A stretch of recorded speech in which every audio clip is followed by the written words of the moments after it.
kindergarten. Today we're going to read Dropping In on Grant Wood by Pamela Geiger Stevens.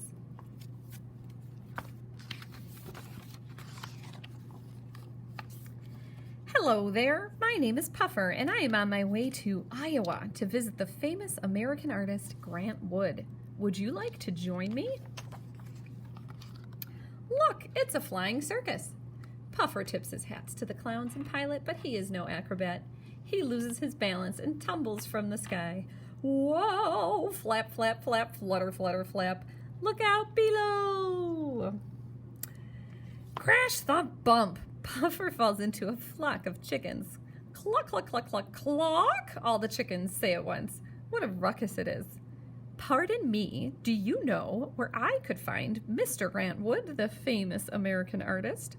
Cluck! Some of the chickens say. Puffer knows this means yes. Then one very tall chicken points a feather towards Mr. Wood's house.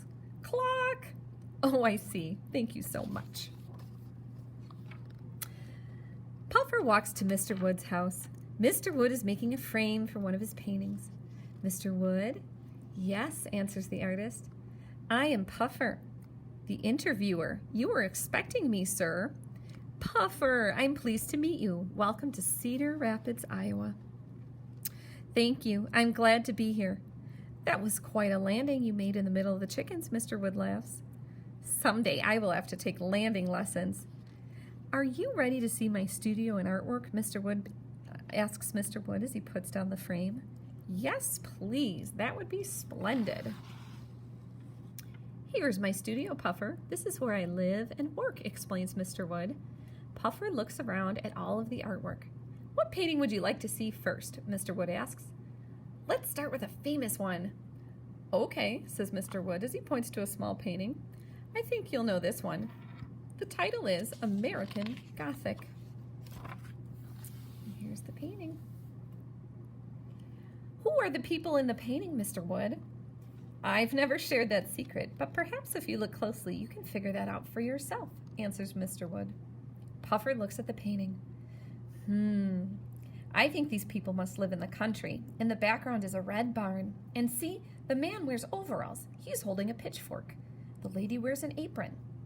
Right you are. Now look again. Do you see any shapes that repeat? Asks Mr. Wood. Yes, the shape of the pitchfork is repeated in the bib of the overalls and also in the upstairs window. There are lots of repeating circles and straight lines. Perfect, Mr. Wood exclaims. As you will see, repetition is important in most of my artwork. Won't you please tell me who the people are? Some people think they are a farmer and his wife, says Mr. Wood. In real life, the models were my dentist and sister.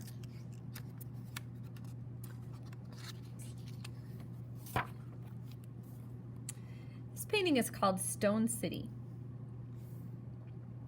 I'm going to put a slide in where we can talk about this one more in detail.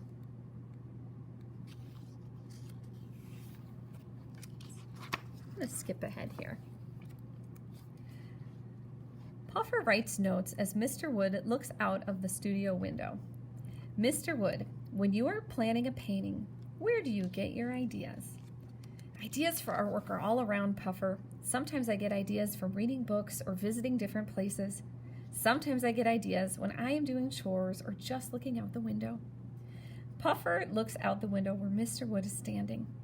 Mr. Wood's neighbors are busy working in their garden. Your neighbors seem as if they could be in one of your paintings, Mr. Wood.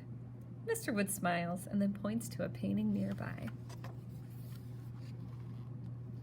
I call this painting Spring in Town, says Mr. Wood.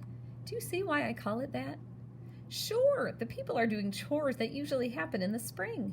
I see a man who's working in a garden and a woman who's cleaning a quilt.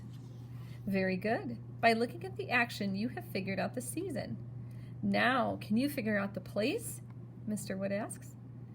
Well, it has to be a small town because in a big city you'd see tall buildings and lots of cars.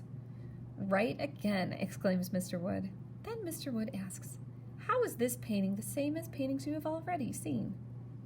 All of the paintings have repeated patterns of lines, shapes, and colors. But more important than that, the main idea shows what it is like to live in Iowa. You are indeed a good art observer, Puffer, my friend, smiles Mr. Wood. Good art observers are like good detectives, responds Puffer.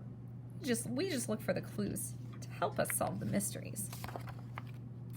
The people you painted in Spring in Town were working awfully hard, Mr. Wood. That is very true, Puffer, says Mr. Wood. They were working very hard. As hard as it is to prepare a small garden for planting, just imagine how hard it is to prepare a giant field on a farm. Farmers must have to use a very big shovel. Farmers sometimes use shovels, but for their big fields, they use tractors or sometimes a tool called a plow, Mr. Wood explains. Have you ever seen a plow, Puffer? No, I don't think so. Well then, I have just the painting to show you, exclaims Mr. Wood.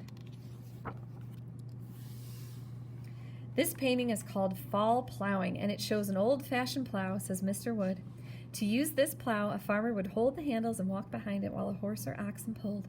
The sharp blade would cut rows into the dirt. Then Mr. Wood asks, do you see the rows that the sharp blade of this plow has dug? Sure, the rows make lines that curve side by side over the nearby hill. Right you are, Mr. Wood exclaims. But do you understand why I painted the rows that way? I think so. The lines lead my eye from the plow into the painting. I see where hay has been cut and made into neat stacks. The haystacks are important because they tell us that it is fall. Next, the rows of haystacks take my eyes to the farmhouse in the background. After I see the farmhouse, the rows bring my eyes back to the plow. The plow is the largest object in the painting, so it must be important. Right again, says Mr. Wood. The plow became important because whole fields could be cleared quickly.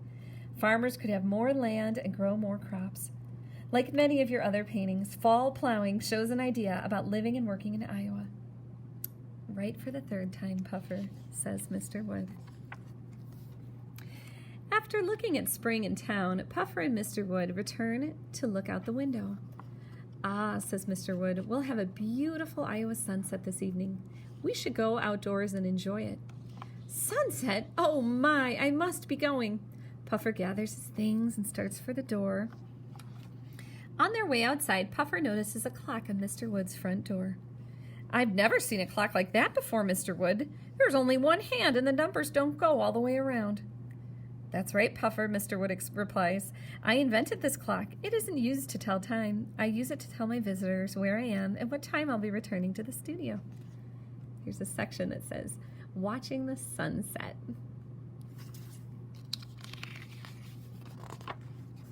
Thank you for sharing your artwork, Mr. Wood. Enjoy the sunset. Goodbye. Goodbye, Puffer. I hope to see you again, waves Mr. Wood. Puffer prepares to leave. Landing gear, check. Wings, check. And I'm off. Flutter, flutter, flap, flap, flutter, flutter, flutter, flap. I hope that you had fun dropping in on Grant Wood. Learning about artists and their artwork helps us to learn about different times, places, and ideas. The next time you see a work of art by Grant Wood, look for the ideas that the artwork is trying to show. Maybe you'll find out something new about Iowa. The end.